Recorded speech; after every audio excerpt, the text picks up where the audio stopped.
My spouse's family is unhealthy for our marriage. How can I separate myself from them without feeling guilty or hurting my spouse who wants me to accept them as they are? Wow. That's like a really good question. So Genesis talks about leaving and cleaving. That the husband and the wife leave their families and cleave to one another. That's the very beginning when God creates Adam and Eve. Adam says, this is bone of my bone, flesh of my flesh. And then God says to Adam, leave, and pretty much to both of them, leave and cleave.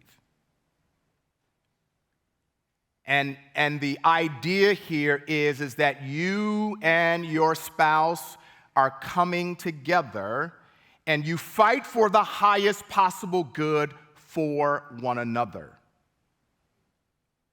Now, if your family, doesn't matter who, my family, your family, if they are leading you away from Jesus, then that's a pretty clear and easy answer. Now, I'm not saying it's easy because this is a family that's raised you. The mom and dad, they've invested in you. And if mom and dad are trying to make you feel guilty for you choosing your spouse, then they are leading you further away from Jesus as opposed to leading you toward Jesus. And sometimes we actually have to, I'm going to give you a family systems word. Sometimes you have to differentiate and say, Mom, listen, I love you, but this is my wife. Pops, you my dude, but this is my husband. And I am going to invest my time and energy and my life in my spouse and in my family. Now again, you don't have to be cruel and hostile and belligerent. You don't have to be like really kind of a jerk about it. Sit them down and say, hey, listen, some things are going to be different. And I know you may not like that, but man, I love my family. I love you all. I love my wife. I love my husband, love my children.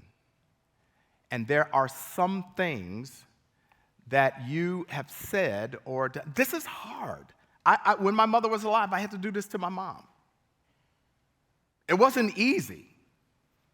I had to let my mom know that this is my family and this is my wife, and there are some things you've said to hurt her, and I'm going to ask you not to do that again. It's the hardest thing in my life. My mama cooked breakfast for me, like that was the hardest thing that I had to do, but my mother appreciated it afterwards. And then my mother and my wife, they got along very well after then. The way my wife the way we are raising our children, my mother didn't raise us that way, and she gave these little snide remarks and these little hints. This is the way you should do it, and we just said together, this is the way we're going to raise our children. This is the way we're going to discipline our children, and we're not going to discipline our children the same way you disciplined me. Like some of the stuff you did to me, Mom. No, I'm just kidding. So it's not easy, but this is a maturation moment. This is a moment where you say to mom and dad and your family, your brothers and sisters, and they're going to tell you, they're going to say, you snooty, and they're going to say that, you're too good for us now. Said, no, that's not what I'm saying at all. It's just that, man, I love my wife, I love my husband, love my family, and guess what? I want our family to be as healthy as they possibly can, and I want to take time to invest in them in a way that I believe that the Bible outlines or the biblical principles outline. Guess what? When you live for Jesus and you live with Jesus as the reign and rule of your life, it's going to turn some people off. even family. What did Jesus say? That anyone who doesn't hate mother, father, sister, and brother is not worthy to be my disciple. Jesus was actually saying in that moment, there will be times where some of the things I'm asking you to do, it's like some of your unsaved family members and even family members who are already believers, they're not going to understand.